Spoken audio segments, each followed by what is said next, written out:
Hello friends, welcome to my channel analysis with Chitrang.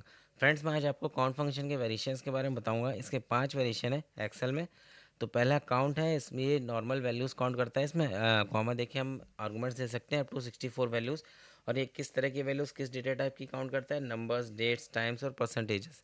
उसके बाद count a function है, इसमें हम आर्गूमेंट 64 आर्गूमेंट्स तक दे सकते हैं कॉमा देके। और ये आपकी वैल्यूज़ काउंट करता है, नंबर्स, डेट्स, टाइम्स, परसेंटेज और बूलियन वैल्यूज़ और टेक्स्ट।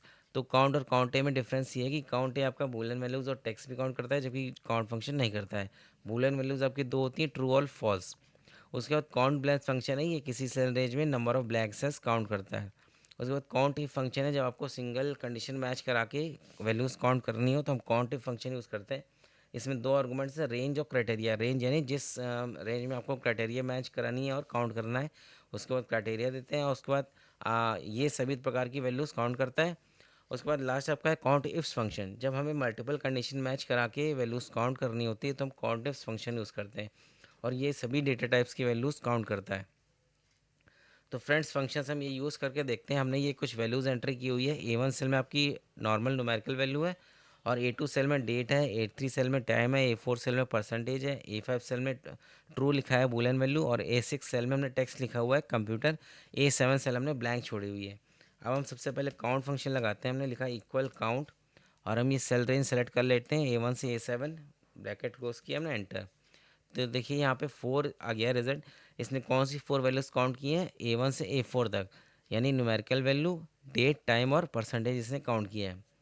अब हम काउंट ए फंक्शन यूज़ करते हैं, तो इसी के आगे हम काउंट के आगे ए लगा देते हैं, तो ये 6 आ गया। तो इसने दो और वैल्यूज़ काउंट की हैं, A5 और A6 की, यानी बूलियन वैल्यू और टेक्स्ट भी इसने काउंट कर लिया है। जबकि A7 ब्लैंक है तो उसको काउंट इसने नहीं किया है। अब हम काउंट ब्लैंक फंक्शन यूज़ करते हैं, तो यहाँ पे हम काउंट ब्लैंक लिख देते हैं, और यहाँ पे वही हम रेंज ले रहे हैं। हमने एंटर किया, ये देखिए 1 आ गया। ये इसने A7 सेल ब्लैंक है तो उसने एक उस ब्लैंक सेल्स को काउंट कर लिया है। तो इस तरह से हम ये तीनों फंक्शन यूज़ करते हैं। अब हम काउंट इफ फंक्शन देखते हैं। ये कुछ सेलर्स के हमने सेल वॉल्यूम लिया है मीट्रिक टन में, और बगल में टोटल वॉल्यूम में उसका कितना परसेंटेज ये हमने निकाला हुआ है। तो यहाँ पे नीचे हम आपकी B19 सेल में काउंट इफ फंक्शन यूज़ करते हैं, इक्वल, हमने लिखा काउंट इफ। अब हम रेंज देंगे, हम यही सेल वॉल्यूम वाली रेंज सेलेक्ट कर लेते हैं। ये हमने ग्रैंड टोटल छोड़ के रेंज सेलेक्ट कर ली, कॉमा। अब हम क्राइटेरिया देंगे।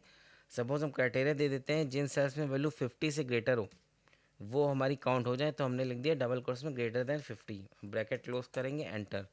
ये देखिए 10 आ गया, यानी 10 वैल्यूज़ ऐसी हैं जो 50 से ग्रेटर है। अगर यहाँ से हम ऊपर से सेलेक्ट करें 50 से ग्रेटर, तो ये आपका स्टेटस बार में 10 आ रहा है। तो ये हमारा रिजल्ट सही आ गया। अब हम काउंट इफ्स फंक्शन देखते हैं। ये हमने उन्हीं सेलर्स का नाम लिखा हुआ, उनका सेल वॉल्यूम हम चेक करेंगे काउंट इफ्स फंक्शन से। हम लिखते हैं equal count ifs, bracket open किया हमने। अब हम क्राइटेरिया रेंज दे देते हैं। काउंट इफ वाले शीट में जाते हैं हम, यहाँ पे सेलर हम मैच कराएंगे, तो हमने ए कॉलम पे क्लिक कर दिया, F4 की प्रेस करेंगे फ्रीज करने के लिए, फिर कॉमा। फिर यहाँ पे हम किस सेलर को मैच कराना चाहते हैं डबल कोट्स में लिख देते हैं। हम सपोज लिख देते हैं अडानी विल्मर लिमिटेड, ये हमने लिख दिया, डबल कोट्स बंद किए, और हमने ब्रैकेट क्लोज किया। अभी हम एक कंडीशन पहले चेक करा के देखते हैं। हमने एंटर किया, ये देखिए 2 आ गया यहाँ पे, यानी दो सेल्स में ये इस सेलर का नाम लिखा हुआ है। बगल वाले शीट में हमने देखिए हाईलाइट किया हुआ है रेड कलर से, ये दो सेल्स में अडानी विल्मर लिमिटेड लिखा हुआ है, तो वहाँ पे 2 आ गया है। अब हम और कंडीशन इसी में फॉर्मूले में देकर देखते हैं। यहाँ पर कॉमा लिखते हैं, फिर दोबारा रेंज देंगे। हम इसी शीट में जाते हैं, रेंज। अब सपोज हम सेकंड क्राइटेरिया सेल वॉल्यूम में लगाना चाहते हैं, तो इस कॉलम पे हमने किया, क्लिक किया बी कॉलम में, F4 की प्रेस करेंगे, कॉमा।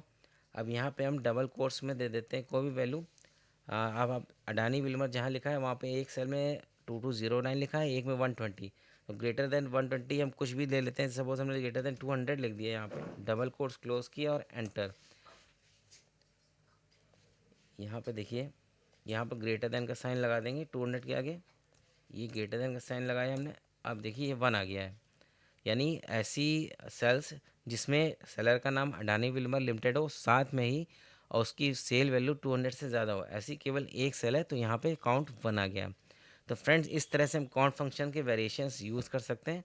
तो एक्सेल के बारे में और जानने के लिए सब्सक्राइब कर लीजिए मेरा चैनल एनालिसिस विद चित्रांग। मिलते हैं नेक्स्ट वीडियो में। Thank you.